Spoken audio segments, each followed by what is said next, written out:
C'est l'heure de votre journal sur Radio Nour présenté par Maël Manomba. Radio Nour, il est 16h.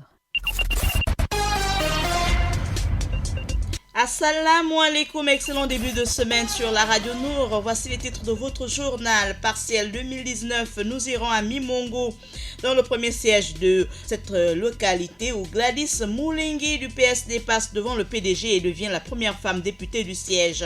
Nous resterons à l'intérieur du pays, dans la province du Haut-Ogooué, qui vit au rythme de la tournée d'installation des nouveaux préfets par le gouverneur Éloi Nzondo. Ensuite, nous irons dans la capitale économique où nous émettons sur les 102 FM. Le ministre et député du deuxième siège de Port-Gentil a échangé récemment avec les parents d'élèves pour préparer la rentrée des classes.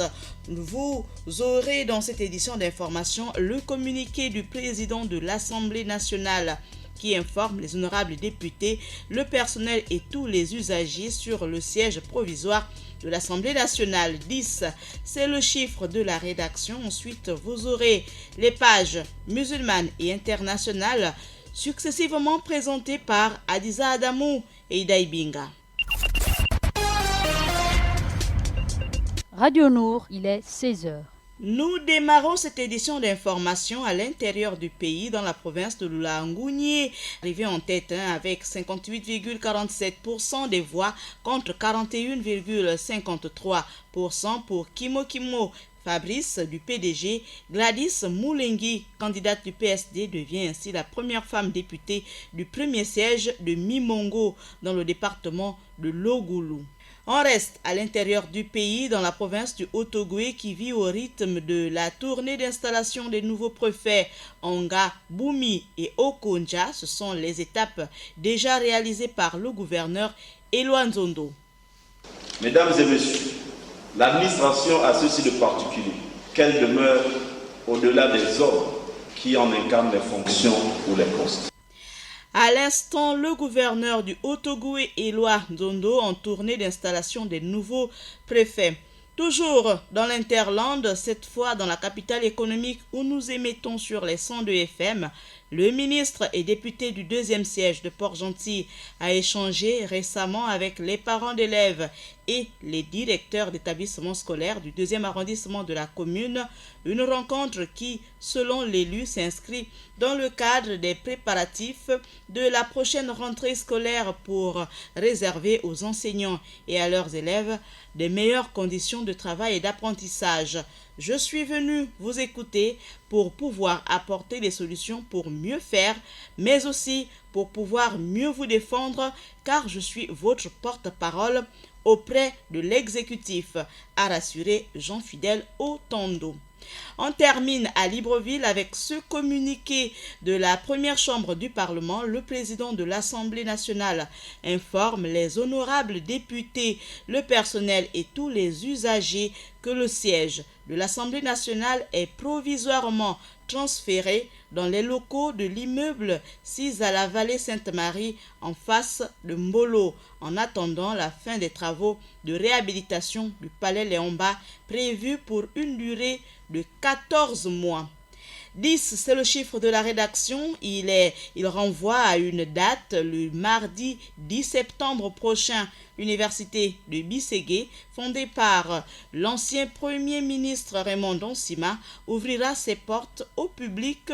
Le nouveau établissement espère accueillir un public nombreux composé essentiellement des parents et des élèves en quête de formation sur les universités d'excellence qu'offre le Gabon à quelques semaines de la rentrée académique 2019-2020. Adiza Adamou de Ndjolé, présente dans ce studio, nous ouvre la page musulmane. Assalamu alaikum Adiza. Wa alaykoum salam Maël. Dans la page musulmane du jour, on parle en Tunisie de la campagne présidentielle qui a démarré officiellement ce lundi 2 septembre 2019. On évoque aussi les propos de Abdulrahman Zoubey qui accuse les frères musulmans de détournement d'aide humanitaire. On clôture à Bamako au Mali avec l'effondrement d'un immeuble en chantier. On ouvre la page musulmane du jour en Tunisie où a démarré de manière officielle la campagne présidentielle ce lundi. Ils ont 12 jours pour convaincre ce 2 septembre à sonner le coup d'envoi en Tunisie de la campagne présidentielle en vue du scrutin anticipé du 15 septembre. Les 26 candidats vont devoir se démarquer pour convaincre les 7,15 millions d'électeurs tunisiens. Après une ambiance préélectorale marquée par des luttes de personnes et des invectives, l'ouverture de cette période officielle devrait permettre d'aborder enfin des thématiques de fond. La lutte contre le chômage qui dépasse les 15% et les moyens pour faire baisser l'inflation figurent au cœur des préoccupations affichées par de nombreux prétendants. On poursuit l'actualité dans le monde musulman avec un ancien frère musulman émirati qui dénonce la confrérie de détournement d'aide humanitaire à hauteur de 12,5%. Ancien dignitaire de la confrérie aux Émirats arabes unis, Abdulrahman bin Zubayh accable aujourd'hui les frères musulmans. Il les dénonce dans un ouvrage en arabe intitulé « Mon histoire avec l'organisation des frères musulmans ». Abdulrahman bin Zubayh est né en 1964 à Dubaï. Il s'engage très jeune dans la confrérie et va consacrer 35 ans de sa vie à cette organisation œuvrant essentiellement dans des projets caritatifs sur tous les continents. Il affirme dans son livre que les dirigeants de la confrérie entretiennent des liens avec des djihadistes et détournent 12,5% de l'argent de l'aide humanitaire à leur profit. On clôture l'actualité musulmane au Mali avec l'effondrement d'un immeuble en chantier à Bamako.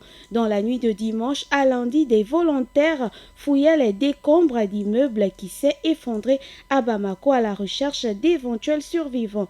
C'est ce lundi au petit matin, dans l'obscurité, sur les décombres de l'immeuble qui s'est effondré dans le quartier de Bankouni à Bamako, où des civils étaient très tôt à la recherche d'éventuels survivants. L'immeuble inachevé abritait quelques dizaines de personnes, dont le jeune Abou, l'un des locataires. « Je n'étais pas très loin de la sortie », déclare-t-il, sur les gravats où l'on pouvait apercevoir Maël, des morceaux de matelas, de chemise et le reste d'un repas. On note aussi la colère des riverains qui observent les fouilles à l'endroit du propriétaire de l'immeuble en affirmant que l'immeuble a été mal construite en banco avec des pierres pour consolider. Point final, chers auditeurs, pour l'actualité du jour dans le monde musulman. Nagode Adiza, pour toutes ces informations liées au monde musulman. À présent, écoutons Ida Ibinga nous présenter l'actualité dans le reste du monde. Assalamu alaikum Ida. Wa alaikum salam Maël. Voici le sommaire de notre actualité internationale. En République démocratique du Congo, l'ONU appelle à faire plus contre Ebola. Du côté de l'Hexagone, on parle de nombreux changements marqués par cette rentrée scolaire en France. Ensuite, en Allemagne, on parle de fortes poussées de l'extrême droite lors des élections régionales. Enfin, aux États-Unis, classé dans la catégorie 5, l'ouragan frappe les Bahamas. Le développement des titres, c'est tout de suite. On démarre notre actualité internationale en République démocratique du Congo. Antonio Guterres souhaite que davantage d'efforts soient fournis pour éradiquer l'épidémie de fièvre Ebola et de mettre fin aux violences commises par les groupes de l'armée dans l'est de la République démocratique du Congo. Notons qu'il faut faire plus en coopération entre la mission des Nations Unies au Congo et les forces armées de la République démocratique du Congo, a déclaré Antonio Guterres après avoir visité un centre de traitement Ebola à Magina, à 30 km de Beni. L'actualité se poursuit du côté de l'Hexagone. On parle de nombreux changements marqués par cette rentrée scolaire. Cette année, le ministre de l'Éducation nationale entame la mise en œuvre de ces réformes, écrites au cours des 2 années précédentes, dont la réforme des lycées très contestée par les syndicats. On se souvient du mois de juillet, extrêmement compliqué avec les couacs autour du baccalauréat, dont la grève de certains correcteurs. Jean-Michel Blanquer veut tourner la page. À chaque rentrée, son lot de nouveautés. Du côté de l'Allemagne, on parle de fortes poussées de l'extrême droite lors d'élections régionales. Les 2 élections régionales de ce 1er septembre en Allemagne ont été marquées par une poussée spectaculaire de l'extrême droite. L'AfD a sensiblement augmenté son score dans la Brandebourg et en Saxe. Rappelons que jamais l'AfD, depuis sa création il y a 6 ans, n'avait obtenu un score aussi élevé lors d'une élection régionale. Avec 28% de voix en Saxe, le parti de l'extrême droite s'impose encore plus dans le paysage politique à l'est de l'Allemagne et triple son résultat par rapport au régional de 2014. Retenons que l'AfD double son résultat dans l'autre région où l'on votait dimanche dernier. On écoute Hans Stark, professeur de l'Université de Paris à Sorbonne. Il faut savoir que l'AfD en Allemagne de l'Est défend des positions bien plus radicales que l'AfD en Allemagne de l'Ouest.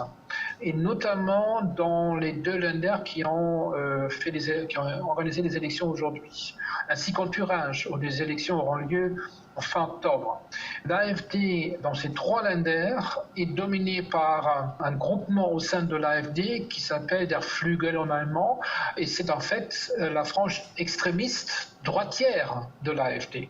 Le fait que l'AfD ait fait un si bon score dans ces deux Länder aujourd'hui fait que l'orientation radicale va sans doute encore s'accentuer à l'intérieur de ce parti, au dépend notamment de son président, qui lui, plutôt le représentant d'une orientation, je dirais, conservatrice libérale. On dit merci à notre consoeur Juliette Gerbrandt pour ce reportage. En refermant l'actualité internationale aux États-Unis, ouragan Dorian du jamais vu. Pour le premier ministre de Bahamas, aux États-Unis, les États du Sud-Est se préparent à l'arrivée de Dorian. Classé dans la catégorie 5, l'ouragan Dorian est actuellement sur les Bahamas, où il a déjà causé d'importants dégâts. Il s'agit du pire ouragan ayant jamais frappé l'archipel. C'est un monstre de pluie et de vent qui s'est abattu sur les Bahamas, des rafles à plus de 300 km/h et des pluies diluviennes. Retenons que le cyclone de catégorie 5, sur l'échelle de Saffir-Simpson, l'un des plus puissants jamais enregistrés dans l'Atlantique. Merci Maël, merci fidèle auditeur, c'est tout pour cette page internationale. Diboti Idaibinga, Nagode Yadiza Adamou et Akiba Aminsa Paturel pour avoir assuré la mise en onde de votre journal présenté par Maël Manomba de Mouabi. L'actualité sur Radio Nour, c'est à 16h, 20h, 23h, 8h et sur nos chaînes en ligne. Bon confort d'écoute. Assalamu alaikum. Radio Nour, il est 16h.